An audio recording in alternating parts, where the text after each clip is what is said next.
خلیفہ ہارون رشید نے ایک دفعہ اپنے محل میں شراب نوشی کی محفل سجا رکھی تھی۔ وزراء اور امیر بیٹھے تھے کہ بہلول بھی وہاں آ پہنچا۔ اس نے بادشاہ کی حرکتوں کو خاموش نگاہوں سے دیکھا تو ہارون رشید کو اس کی نصیحتیں یاد آ گئیں۔ نشے کے ترنگ میں اس نے سوچا کہ اس سے پہلے کہ بہلول کوئی ایسی بات کر دے جس سے میرا سر جھک جائے، وہ خود پہل کرے۔ اور اس نے بہلول سے کہا کہ بہلول، میرے ایک سوال کا جواب دو گے؟ بہلول نے کہا جی ہاں حضور۔ ہارون رشید نے سوال کیا کہ بہلول یہ بتاؤ کہ اگر کوئی شخص انگور کھا رہا ہو تو کیا وہ حرام ہے؟ بہلول نے جواب دیا کہ بالکل نہیں۔ ہارون نے کہا کہ اگر وہ انگور کھا کر پانی پی لے تو؟ بہلول نے جواب دیا کہ جناب کوئی حرج نہیں ہے۔ ہارون نے آگے کہا کہ اب یہی شخص انگور کھا کے اور پانی پی کر اس کے بعد دھوپ میں بیٹھ جائے تو پھر؟ بہلول نے جواب دیا کہ محترم کوئی مذائقہ نہیں ہے، جتنی دیر چاہے بیٹھے۔ پھر آگے فرمایا کہ تو پھر بہلول تم خود ہی بتاؤ کہ یہی انگور اور پانی کچھ عرصہ دھوپ میں رکھ دیے جائیں تو حرام کیوں ہو جاتے ہیں؟ ہارون رشید نے بڑے فخر کے ساتھ اپنا فلسفہ بیان کیا۔ اب بہلول نے ہارون سے کہا کہ اگر اجازت ہو تو میں چند سوالات آپ سے کروں۔ ہارون نے کہا کہ جی اجازت ہے۔ بہلول نے سوال کیا کہ علی جاں یہ بتائیے کہ اگر کسی آدمی کے سر پہ تھوڑی سی مٹی ڈال دی جائے تو کیا اس کو کوئی نقصان پہنچے گا؟ خلیفہ ہارون رشید نے فوراً جواب دیا کہ نہیں۔ اس کے بعد اگر اس کے سر پہ تھوڑا سا پانی ڈال دیں تو کیا اس شخص کو کوئی تکلیف ہوگی؟ ہارون بولا کہ نہیں، بالکل نہیں ہوگی۔ پھر بہلول بولا کہ اگر اس مٹی اور پانی کو ملا کر ایک اینٹ بنائی جائے اور اس شخص کے سر پہ ماری جائے تو کیا نقصان ہوگا؟ تم بھی عجیب باتیں کرتے ہو بہلول۔ ہارون ہنسا اور کہا کہ اس کا تو سر ہی پھٹ جائے گا۔ تو پھر عالی مقام، اگر آپ غور فرمائیں تو آپ کو یہ معلوم ہوگا کہ جس طرح مٹی اور پانی مل کر انسان کا سر پھوڑ سکتے ہیں، اس طرح انگور اور پانی بھی مل کر ایسی چیز بنا دیتے ہیں جو حرام اور ناپاک ہے، جس کے پینے سے انسان کی عقل ماری جاتی ہے اور اس کے برے اور بھلے کی تمیز نہیں رہتی۔ اس لیے اسلام نے اس کے پینے والے پر سزا واجب کی ہے۔ بغداد کے ایک بڑے بازار میں ایک فقیر نان بائی کی دکان کے سامنے سے گزر رہا تھا۔ اس نے ہر طرح کے کھانے چولہوں پر چڑھائے ہوئے تھے جس سے بھاپ نکل رہی تھی۔ ان کھانوں کی خوشبو ان کی لذت کا پتہ دے رہی تھی اور ارد گرد کے گزرنے والوں کو اپنی طرف متوجہ کر رہی تھی۔ بیچارے فقیر کا دل بھی للچایا، لیکن غریب کے پاس مال کہاں تھا جو ان کھانوں کی لذت خرید سکتا۔ لیکن وہاں سے ہٹنے کا بھی دل نہیں چاہ رہا تھا۔ کھانوں میں اتنی خوشبو تھی کہ بھوک پڑ رہی تھی۔ بلاخر اس نے اپنے تھیلے کو کھولا، اس میں سے سوکھی ہوئی روٹی نکالی اور کھانے کی دیگ کی بھاپ سے اسے نرم کر کے کھانے لگا، جس میں کھانے کی خوشبو بسی ہوئی تھی۔ نان بھائی چپ چاپ یہ تماشا دیکھ رہا تھا۔ جب فقیر کی روٹی ختم ہوئی اور وہ چلنے لگا تو نان بھائی نے اس کا راستہ روک کر کہا کہ کیوں مسٹنڈے، کہاں بھاگ رہا ہے؟ لا میرے پیسے نکال۔ کون سے پیسے؟ فقیر نے حیران ہو کر پوچھا۔ اچھا، کون سے پیسے؟ ابھی جو نے میرے کھانے کی باپ کے ساتھ روٹی کھائی ہے وہ کیا تیرے باپ کی تھی؟ اس کی قیمت کون چکائے گا؟ عجیب انسان ہو تم، فقیر نے کہا۔ وہ باپ تو ہوا میں اڑ رہی تھی۔ اگر میں نے اس کے ساتھ روٹی کھا کر خود کو بہلانے کی کوشش کی ہے تو اس میں تیرا کیا گیا جس کی قیمت ادا کروں؟ بس ادھر ادھر کی باتیں مت کر، میں تیری جان ہرگز نہیں چھوڑوں گا، میں اپنا مال وصول کر کے رہوں گا۔ نان بھائی نے یہ کہہ کر فقیر کا گریبان ہی پکڑ لیا۔ بیچارہ فقیر پریشان ہو گیا کہ اس ہٹے گٹے نان بھائی سے اب کس طرح جان چھڑائی جائے۔ اتنے میں بہلول کا ادھر سے گزر ہوا۔ وہ ان کے قریب رک کر ان کی باتیں سننے لگا۔ فقیر نے اس کو ہمدرد جان کر تمام قصہ سنایا تو وہ نان بھائی سے بولا کہ بھائی یہ تو بتاؤ کہ کیا اس غریب آدمی نے تمہارا کھانا کھایا ہے؟ نہیں، کھانا تو نہیں کھایا، مگر باپ سے فائدہ تو اٹھایا ہے۔ میں نے اس کی قیمت مانگی ہے، لیکن اس کے سمجھ میں یہ بات ہی نہیں آ رہی۔ نان بھائی نے کہا، بالکل درست کہہ رہے ہو تم، بالکل صحیح۔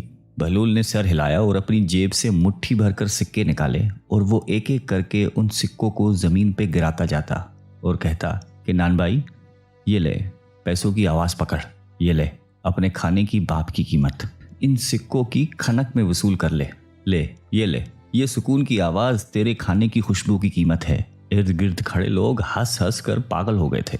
نان بھائی اپنے خفت مٹا کر بولا کہ یہ پیسے دینے کا کون سا طریقہ ہے؟ بہلول نے جواب دیا کہ اگر تو اپنے کھانے کی بھاپ اور خوشبو بیچے گا